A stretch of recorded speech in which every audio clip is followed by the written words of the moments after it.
ஒரு காலத்தில் மலைகளால் சூழப்பட்ட ஒரு சிறிய கிராமத்தில் மார்க்கோ என்ற 24 வயது இளைஞன் வசித்து வந்தான். மார்க்கோ மிகவும் அமைதியற்றவனாக இருந்தான். அவன் மனம் எப்போதும் எண்ணங்களால் நிறைந்திருந்தது. நாள் முழுவதும் பல்வேறு எண்ணங்கள் வந்து போயின. இந்த எண்ணங்கள் அவனை அமைதியற்றவனாகவும் சோர்வாகவும் உணர வைத்தன. அவன் எப்போதும் தன் கடந்த காலத்தை பற்றி வருத்தப்பட்டான், எதிர்காலத்தை பற்றி நிறைய கவலைப்பட்டான். இந்த எண்ணங்களால் அவன் மனம் ஒரு புயல் போல இருந்தது. அவனால் அமைதியாக உணர முடியவில்லை, நன்றாக தூங்க முடியவில்லை, எப்படி சிரிக்க வேண்டும் என்பதை கூட மறந்துவிட்டான். ஒரு நாள் மார்க்கோ மலைகளில் ஒரு தொலைதூர கிராமத்தை பற்றி கேள்விப்பட்டான். ஒரு ஞானியான முதியவர் அங்கு வாழ்ந்ததாக மக்கள் சொன்னார்கள். அந்த மனிதர் நகரத்தில் பிரபலமான உளவியலாளராக இருந்தார். அவர் தனது வாழ்க்கையில் பலருக்கு உதவி செய்திருந்தார்.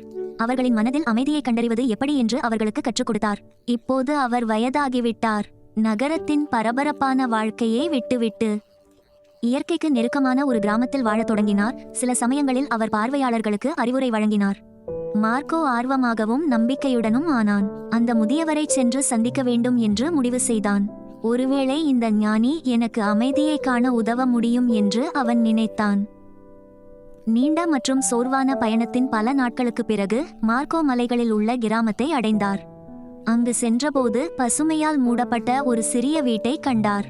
வீட்டின் தாழ்வாரத்தில் முதியவர் அமைதியாக அமர்ந்திருந்தார். அவரது கண்கள் மூடியிருந்தன. அவர் மிகவும் அமைதியாக தெரிந்தார். மார்க்கோ அவரிடம் நடந்து சென்று, தாத்தா, என் மனம் மிகவும் அமைதியற்றது என்று மெதுவாக கூறினார். நான் யோசிப்பதை நிறுத்த முடியாது. என் இதயத்தில் அமைதி வேண்டும். எனக்கு உதவ முடியுமா? முதியவர் மெதுவாக கண்களை திறந்து ஒரு அமைதியான புன்னகையை அளித்தார். அவர், எனவே நீங்கள் அமைதியை தேடுகிறீர்கள் என்றார். பிறகு என்னுடன் வாருங்கள். நான் உங்களுக்கு ஒரு சிறிய பணியை தருகிறேன். அவர் மார்க்கோவை தனது சிறிய முற்றத்திற்கு அழைத்து சென்றார். பின்னர் அவர் ஒரு கிளாஸில் தண்ணீரை நிரப்பினார். அது முழுவதுமாக மேலே நிரம்பியது. கண்ணாடி மிகவும் நிரம்பியிருந்தது. சிறிது குலுக்கல் கூட தண்ணீர் சிந்திவிடும். அவர் கிளாஸை மார்க்கோவிடம் கொடுத்து, இங்கிருந்து கிராமத்தின் விளிம்பிற்கு நடந்து சென்று திரும்பி வாருங்கள். ஆனால் நினைவில் கொள்ளுங்கள், நீங்கள் ஒரு சொட்டு தண்ணீரை கூட சிந்தக்கூடாது என்றார். மார்க்கோ அவரை ஆச்சரியத்துடன் பார்த்தார்.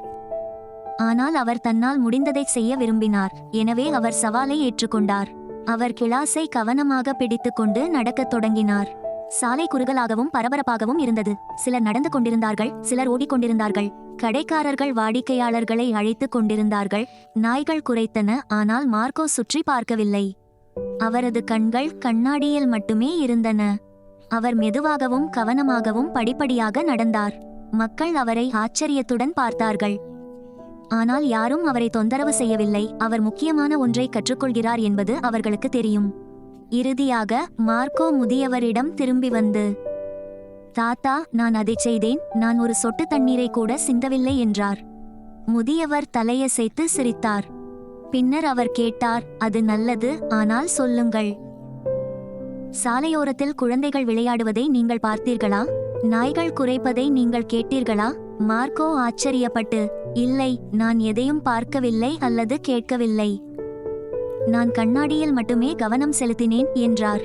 முதியவர் மீண்டும் புன்னகைத்து மெதுவாக கூறினார், அதுதான் ரகசியம். எப்போதும் உங்களுக்குள் இருக்கும் ஒன்று, ஆனால் உங்களுக்கு தெரியாது. உங்கள் மனம் தற்போதைய தருணத்தில் இருக்கும்போது பயத்திற்கு இடமில்லை, குழப்பமில்லை, கூடுதல் எண்ணங்களும் இல்லை. நீங்கள் கண்ணாடியில் உள்ள தண்ணீரை பற்றி மட்டுமே யோசித்துக் கொண்டிருந்தீர்கள். அந்த நேரத்தில் உங்கள் மனம் முற்றிலும் அமைதியாகிவிட்டது. நீங்கள் கடந்த காலத்தை பற்றி சோகமாக இல்லை, எதிர்காலத்தை பற்றி நீங்கள் பயப்படவில்லை. மெதுவாக மார்க்கோ புரிந்து கொள்ளத் தொடங்கினார். இதுதான் அவர் தேடிக்கொண்டிருந்த அமைதி. அமைதி என்பது நாம் வெளியே காணும் ஒன்றல்ல. நாம் நிகழ்காலத்தில் வாழும்போது நமக்குள் அமைதி ஏற்கனவே உள்ளது.